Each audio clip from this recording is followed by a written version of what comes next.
ఇద్దరు వైద్యులు. అవంతి నగరాన్ని పాలించే అనంగపాలుడి గజబలంలో శర్వాణి అనే ప్రసిద్ధికెక్కిన మదపుటి ఏనుగు ఉండేది. అనంగపాలుడికి ఆ ఏనుగు పట్ల ఎక్కువ మక్కువ.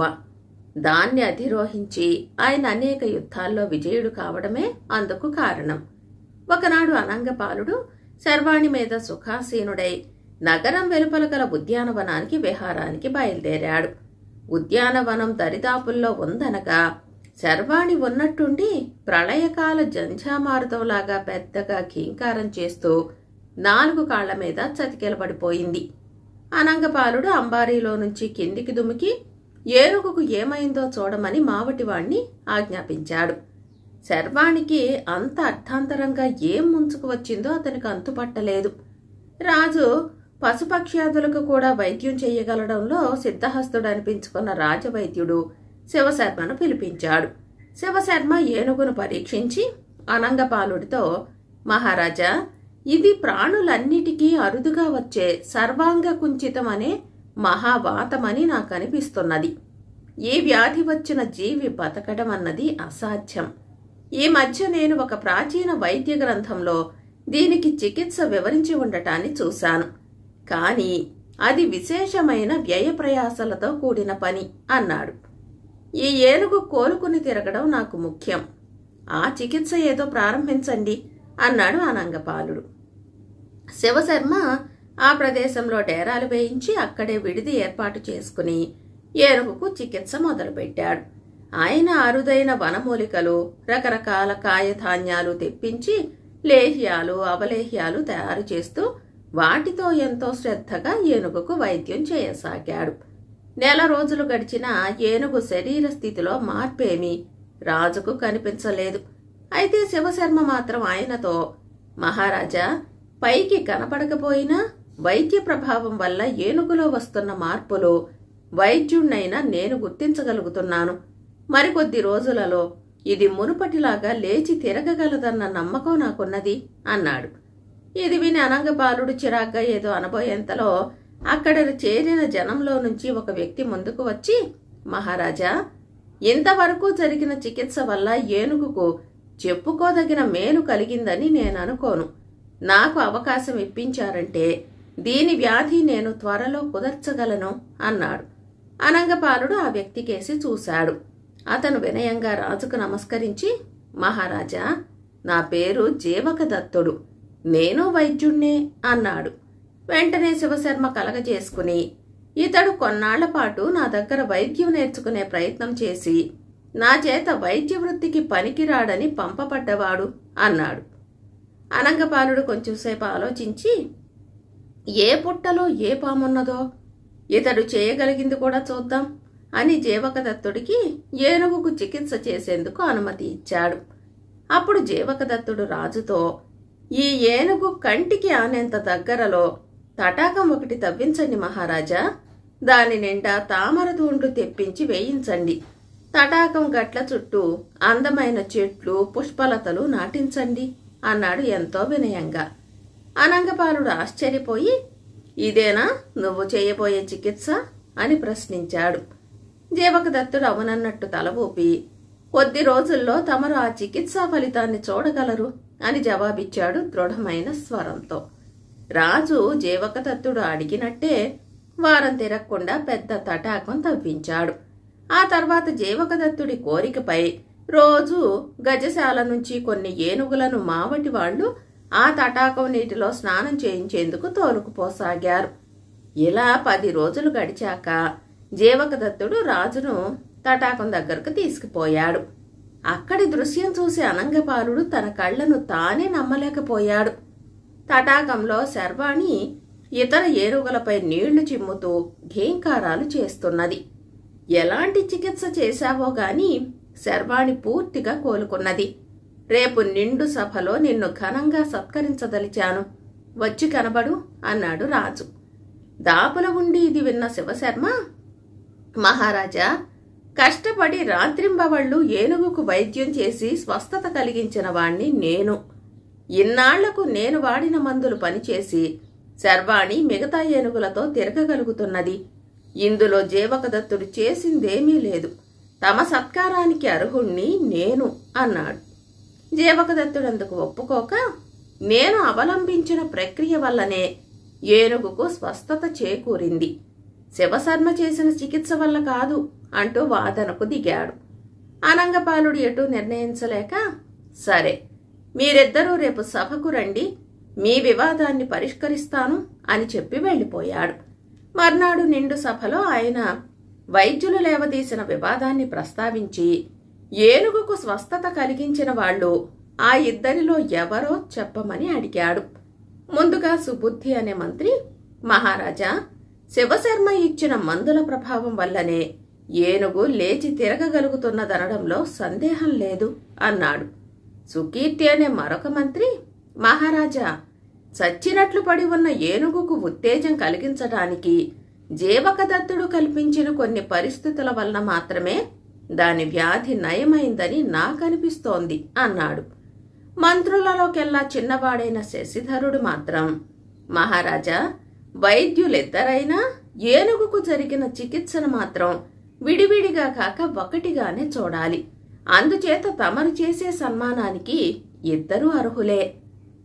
నేనిలా ఎందుకంటున్నానో ఒకసారి ఆలోచించి చూస్తే తమరికే అర్థమవుతుంది అన్నాడు. అనంగపాలుడు కొంచెంసేపు ఆలోచించి, అవును, శశిధరుడన్నది అక్షరాల నిజం. నేను వైద్యులిద్దరినీ సమానంగా సత్కరించదలిచాను. ఎందుకంటే ఈ సృష్టిలో వ్యాధిగ్రస్తమయ్యాక ఆ ప్రాణి ఎటువంటిదైనా దాని దేహానికే కాక వ్యాధి కారణంగా అది కోల్పోయిన మనోనిబ్బరానికి కూడా చికిత్స జరగాలి. అలా కానప్పుడు ఆ ప్రాణిలో జీవేచ్ఛ కలిగించటం సాధ్యపడదు. శివశర్మ శర్వాణికి ప్రశస్తమైన వైద్యం చేశాడు. అందువల్ల మందుల ప్రభావం ఏనుగుపై ఏమీ లేదనడం కన్నా రోగపీడన వల్ల అది తన మనోబలాన్ని పూర్తిగా కోల్పోయిందనటం వాస్తవమవుతుంది అన్నాడు. ఇది విన్న మంత్రులతో పాటు సభలోని వారు కూడా ఆనందంతో ఆమోద సూచకంగా తలలు ఊపారు. అప్పుడు అనంగపాలుడు, ఇక జీవకదత్తుడు ఏనుగుపై ప్రయోగించిన వైద్య ప్రక్రియ దాని మనోబలాన్ని పెంచి జీవితం పట్ల ఉత్తేజం కలిగించటం గురించి, మిగతా ఏనుగులు తటాకంలో దిగి జలకాలాడుతూ ఉత్సాహం కొద్దీ చేసే ఘీంకారాలు శర్వాణికి తను మందలో కలిసి తిరగాలనే తీవ్రమైన కోరికను కలిగించాయి. ఆ కారణంగానే అది చతికిలబడి ఉన్న చోటు నుంచి లేచి తటాకం నీటిలో దిగగలిగింది. ఇందువల్ల ఏనుగు దేహానికి చికిత్స చేసింది శివశర్మ అయితే దాని మనోబలాన్ని పునరుద్ధరించటానికి సాయపడినవాడు జీవకదత్తుడు. ఇదంతా శశిధరుడు వైద్యుల చికిత్సను విడివిడిగా కాక ఒకటిగానే చూడాలన్న తర్వాతే నాకు స్ఫురించింది అన్నాడు. అంతా విన్న సభలోని వారు హర్షధ్వానాలు చేశారు. అనంగపాలుడు వైద్యులిద్దరినీ మెచ్చుకుని వాళ్లను ఘనంగా సన్మానించాడు. కథ సమాప్తం. కూర్మావతారం. కృష్ణాపురం అగ్రహారంలో రంగస్వామి అనే ఆయన ఇంటి పెరట్లో తాతల కాలం నాటి బావి ఒకటి ఉంది. ఆ బావిలోని నీళ్లు కంటికి కనపడినంత లోతులో ఉండటం వల్ల దాన్ని పాతాళగంగ అనేవారు. ఆ బావిలో ఎంతో కాలంగా నివసిస్తున్న తాబేలు గురించి ఎవ్వరూ పట్టించుకోలేదు. ప్రతి కార్తీక మాసంలోనూ విశాలంగా ఉన్న రంగస్వామి ఇంటి పెరట్లో నెల రోజుల పాటు పురాణ కాలక్షేపం జరుగుతూ ఉండేది. ఆ సంవత్సరం కూడా భాగవత పారాయణం జరుగుతూ ఉంది. భక్తులు గిలక బావి నుంచి నీళ్లు తోడుకుని కాళ్లు కడుక్కుని పురాణ పఠనంలో కూర్చోసాగారు. అలాంటి సమయాల్లో చాలా మంది భక్తులు నూతిలో కప్పలాగో తాబేల్లాగో బతికే కంటే మంచి పండితుల బోధలు విని ధర్మ మార్గం ఏదో వివరించే పురాణాల ద్వారా జీవితాన్ని సార్థకం చేసుకోవాలి అని మాట్లాడుకుంటూ ఉండేవాళ్లు. ఇది విన్నప్పుడు పాతాళగంగ నీటిలో ఉన్న తాబేలుకు ఎంతో విచారం కలిగేది. నేను విష్ణుమూర్తి అంశగలుగుతానంటారు, అయినా నన్ను కూడా నూతిలో ఉన్నందున కప్పలాంటి ప్రాణి కింద చులకనగా మాట్లాడేస్తున్నారు. నేను బయటికి పోయి నా జన్మ సార్థకం చేసుకోవాలి అనుకునేది. ఎలా ఉండగా ఒకనాడు దాని అదృష్టం పండింది. ఎవరో గిలక మీద నుంచి చేదను నూతిలోకి వేసి ఏ కారణం చేతనో పైకి లాగకుండా వెళ్లిపోయారు. ఇదే అదనని భావించి ఆ తాబేలు చేదలోకి చేరుకుంది. బయట పురాణ పండితుడు దశావతారాల ఘట్టం వివరిస్తున్నాడు. ఆ సమయంలో రంగస్వామి కాళ్లు కడుక్కునేందుకు చేదను గిలక మీద నుంచి బయటికి లాగి అందులో తాబేలు ఉండటం చూసి కెవ్వున కేక పెట్టాడు.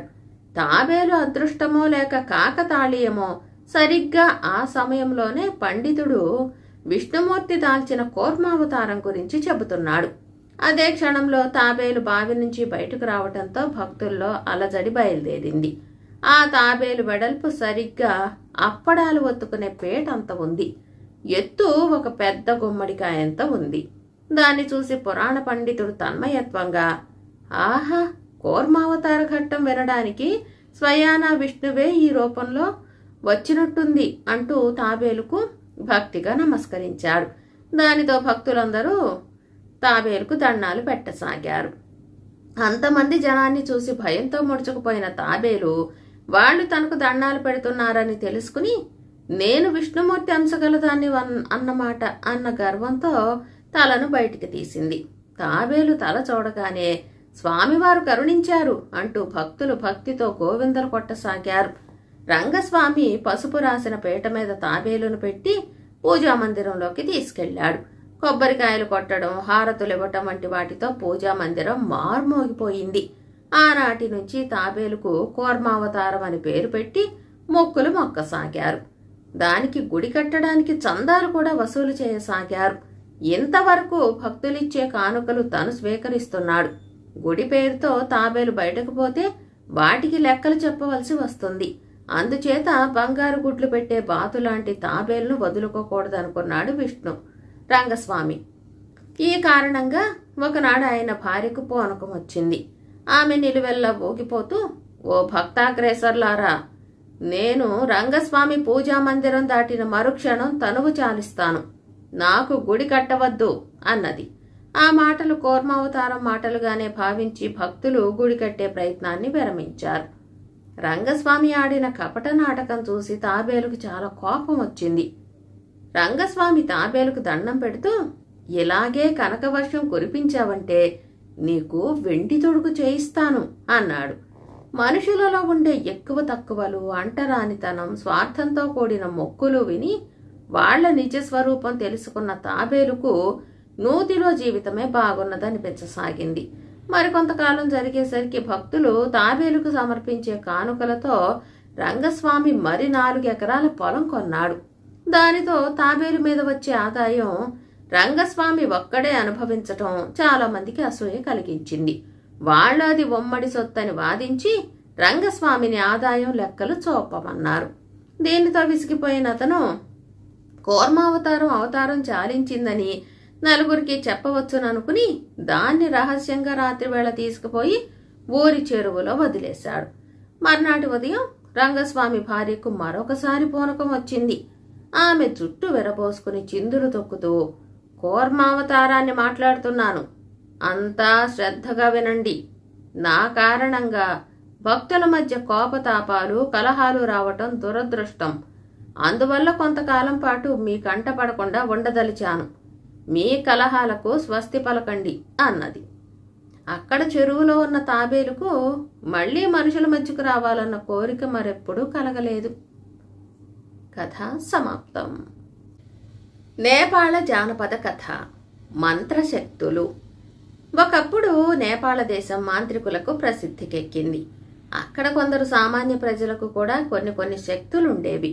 ఒక గ్రామంలో వర్ధకుడనే ఒక వయసు మళ్లిన పశువుల కాపరి ఉండేవాడు. అతను ఒకనాడు పశువులను కాస్తూ మిట్ట మధ్యాహ్నం వేళ దాహం వేసి సత్రం బావి వద్దకు వచ్చి సత్రం అరుగు మీద గ్రామ పెద్దలు చేరి కబుర్లాడుకుంటుంటే తాను కూడా చతికిలపడ్డాడు. ఏంరా వర్ధకుడా, మందను ఎవరికి అప్పగించి వచ్చావు? ఎక్కడ కూర్చుంటివే అన్నాడు ఒక గ్రామ పెద్ద. మందకొచ్చిన భయమేమీ లేదు. నేనెక్కడ ఉన్నా నా పశువులు నా మాట వింటాయి. కావలిస్తే చూపిస్తాను. 2 కోడి దూడల్ని ఇక్కడికి రప్పించనా అన్నాడు వర్ధకుడు. ఏది రప్పించు అన్నారు ఊరి వాళ్ళు. వాళ్ల మాట అన్న కాసేపటికల్లా దూరాన మువ్వల చప్పుడు వినిపించింది.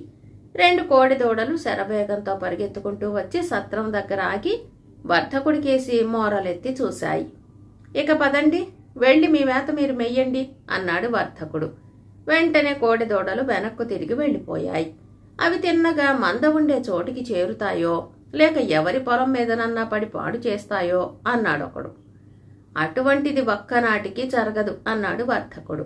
అతని మాటలు నమ్మలేక కొందరు మనుషులు కోడల వెనకగా బయలుదేరారు. వర్ధకుడు అన్నట్టు అవి తిన్నగా మంద ఉన్న చోటికి వెళ్లి తమ యజమాని చెప్పినట్టు మేయనారంభించాయి. మరొకసారి ఇలాంటి సంఘటనే జరిగింది. ఊళ్ళో ఉండే పెద్ద షావుకారు గిత్తను కొనదలిచి వర్ధకుడిని వెంట పెట్టుకుని తన వాళ్లతో సహా సంతకు వెళ్లాడు. చాలా గిత్తలను చూసినాక వాళ్లకు నచ్చిన గిత్త దొరికింది. బేరం కుదిరింది. షావుకారు గిత్తను కొని వర్ధకుడికిచ్చి దీన్ని ఇంటికి తీసుకుపో అని చెప్పి తాను తన వాళ్లతో బండి మీద పట్టణానికి వెళ్లిపోయాడు. ఇంకా పొద్దు చాలా ఉంది. షావుకారు చీకటి పడిగాని ఇల్లు చేరడు. అప్పుడే ఇంటికి వెళ్లాలనిపించక వర్ధకుడు గిత్తతో, నువ్వు మన ఇంటికి పోవే, నేను వెనకగా వస్తాను అన్నాడు. గిత్త వెళ్లిపోయింది. వర్ధకుడు సాయంకాలం దాకా సంతలోనే గడిపి సూర్యాస్తమయం కాబోతూ ఉండగా ఇంటి దారి పట్టాడు. అతను షావుకారు గారింటికి వెళ్లేసరికి సంతలో కొన్న గిత్త షావుకారు గారి పశువుల దొడ్డికి చేరి కొట్టంలో ప్రవేశించక బయటనే పడుకుని ఉంది. వర్ధకుడు దాన్ని లేవగొట్టి కొట్టంలోకి తీసుకుపోయి ఒక గొంజకు కట్టి ఇంత మేత వేశాడు. ఆ గిత్త వర్ధకుడి చెప్పు చేతల్లో ఉంటూ ఉండేది. అటువంటిది ఒకనాడు వర్ధకుడిని కొమ్మపోయింది. వర్ధకుడు ఆశ్చర్యపడ్డాడు. అది మొదలు ఆ గిత్త వర్ధకుడు కనిపించినప్పుడల్లా ముక్కులు పెద్దవి చేసి బుసగొట్టటము, తల విసరటము, కొమ్మబోవటము చేస్తూ వచ్చింది. ఎవడో ప్రయోగం చేసి గిత్తను తనపైకి ఉసిగొల్పుతున్నాడని వర్ధకుడికి అర్థమయ్యింది. వాడు కంచెవార ఉన్న తుమ్మ చెట్టు నుంచి కొమ్మలు కోసి కట్టకట్టి పశువుల కొట్టమంతా ఓడవసాగాడు. కొంచెం సేపటికల్లా చంపేస్తున్నాడ్రో బాబో అంటూ ఒకవైపు నుంచి ఆర్తనాదం వినిపించింది. పశువుల కొట్టంలో పనిచేసేవాడే ఒక పాలేరు ఆపు ఆపు అంటూ కొట్టంలోకి వచ్చాడు. వాడి వీపంతా నెత్తురు ప్రవాహాలే. వర్ధకుడు ఊడ్చేది నేలనే అయినా తుమ్మముళ్ళు ఆ పాలేరు వీపును దారుణంగా గీకి వదిలిపెట్టాయి. నీ విద్యను నా మీద చూపిస్తావట్రా, ఒళ్ళు దగ్గర పెట్టుకునుండు, ఇంకోసారి గిత్త జోలికి వచ్చావంటే నీ ప్రాణాలు తీస్తాను అని పాలేరును బెదిరించాడు వర్ధకుడు. పాలేరు కూడా కొన్ని శక్తులు కలవాడే, కాని వర్ధకుడు అంతకన్నా 2 ఆకులు ఎక్కువ చదివినవాడు. మరొకసారి ఇంకొక సంఘటన జరిగింది. గ్రామ పెద్దలు తమ పొలాలలో పండిన ధాన్యాన్ని బళ్లకెత్తి బస్తీకి పంపారు. 5-6 బళ్ళు, 10-12 మంది మనుషులు కలిసి బయలుదేరారు. వాళ్ల వెంట వర్ధకుడు కూడా ఉన్నాడు. బళ్ళు మధ్యాహ్నం వేళకు రోడ్డు పక్కన ఉన్న ఒక చెరువు గట్టు చేరినాయి. అక్కడ ఎడ్లకు నీరు పెట్టి తాము కూడా తిండి తిని గట్టు మీద చెట్ల కింద కూర్చుని ఆ కబురు ఈ కబురు చెప్పుకోసాగారు బళ్లవాళ్లు. ఉన్నట్టుండి ఒక బండివాడు, ఆ కుక్క చూడు అన్నాడు. అందరూ అటుకేసి చూసి ఆశ్చర్యపడ్డారు. ఎందుచేతనంటే ఒక కుక్క రహదారి వెంట ఒంటరిగా పరిగెత్తుకుంటూ అటుగాని ఇటుగాని చూడకుండా వస్తున్నది. దాని దరిదాపుల్లో ఎవ్వరూ లేరు. సమీపంలో ఒక గ్రామం కూడా లేదు. అందుచేత అది చాలా దూరం నుంచి వస్తూ ఉండాలి. అది వెళ్లే తీరు చూస్తే చాలా దూరం వెళ్లేటట్టు కూడా కనిపించింది. కుక్క అట్లా ఒంటరిగా ప్రయాణం చేయగా ఎవరన్నా ఎప్పుడన్నా చూశారు అని ఒకరు అడిగారు. ఆ కుక్కనే రెప్పవాల్చక చూస్తున్న వర్ధకుడు, ఆ కుక్క తానే రావటం లేదు, ఎవరో దాన్ని పంపారు అన్నాడు. ఎవరు పంపుతారు, ఎందుకు పంపుతారు అని మరొకరు అడిగారు. అదే తెలుసుకోవాలి అన్నాడు వర్ధకుడు. అతను ఏం చేశాడో తెలియదు.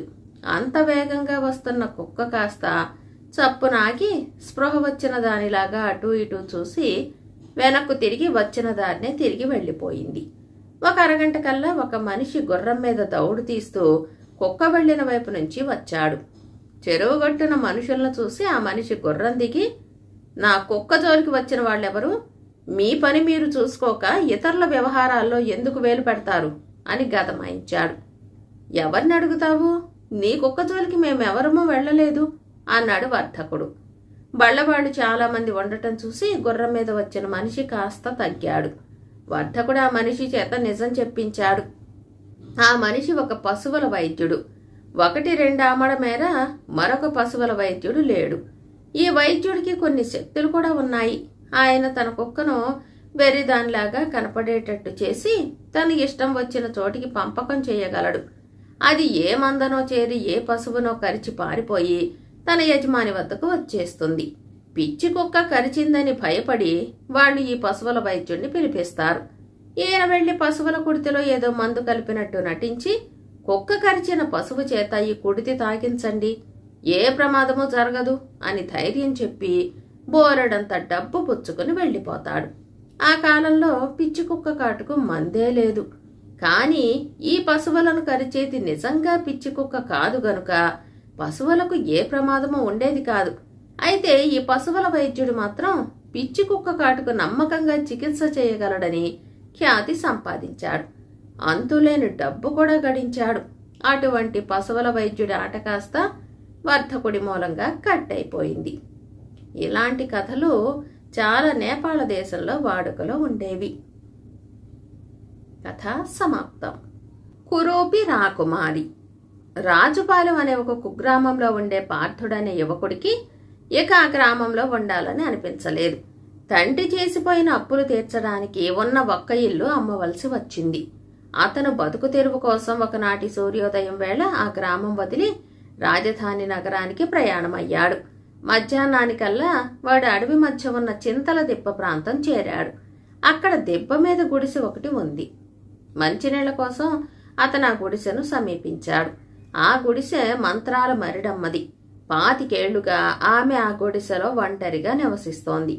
పార్థుడు 4 సార్లు గట్టిగా కేక వేసి పిలిచాక మంత్రాల మరిడమ్మ గుడిసె తలుపులు తీసి బయటికి వస్తూ, ఎవడ్రా వాడు, ఏమా ధైర్యం, నా అంత దాన్ని అలా కేక వేసి పిలవడమే అన్నది కోపంగా.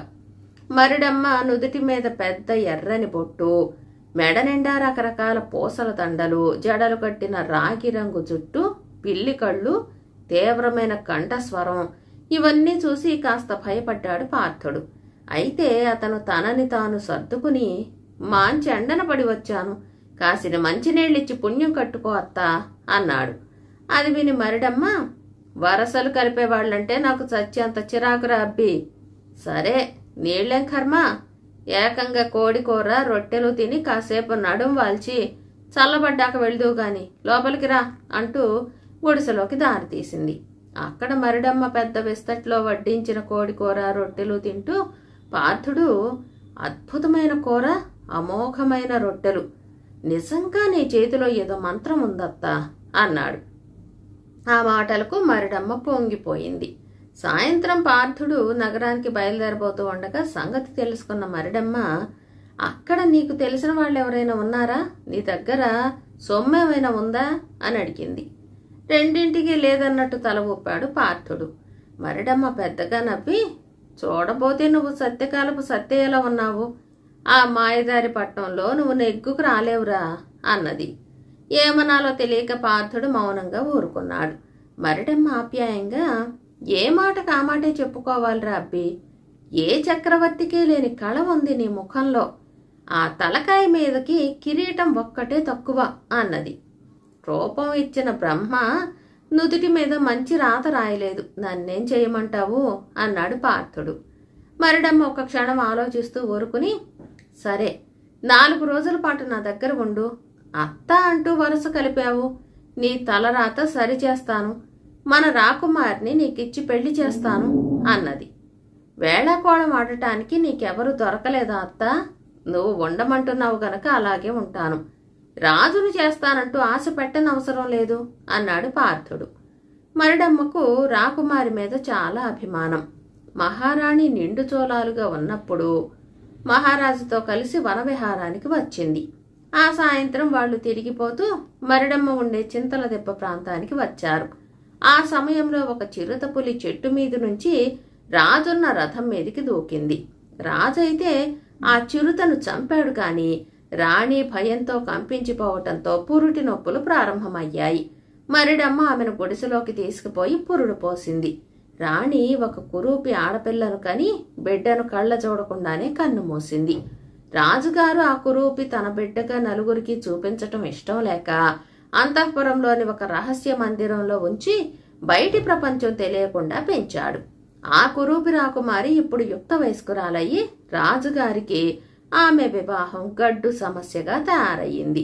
పురుడు పోసిన అభిమానంతో మరిడమ్మ అప్పుడప్పుడు రాజభవనానికి వెళ్లి రాకుమారిని పలకరించి వస్తూ ఉంటుంది.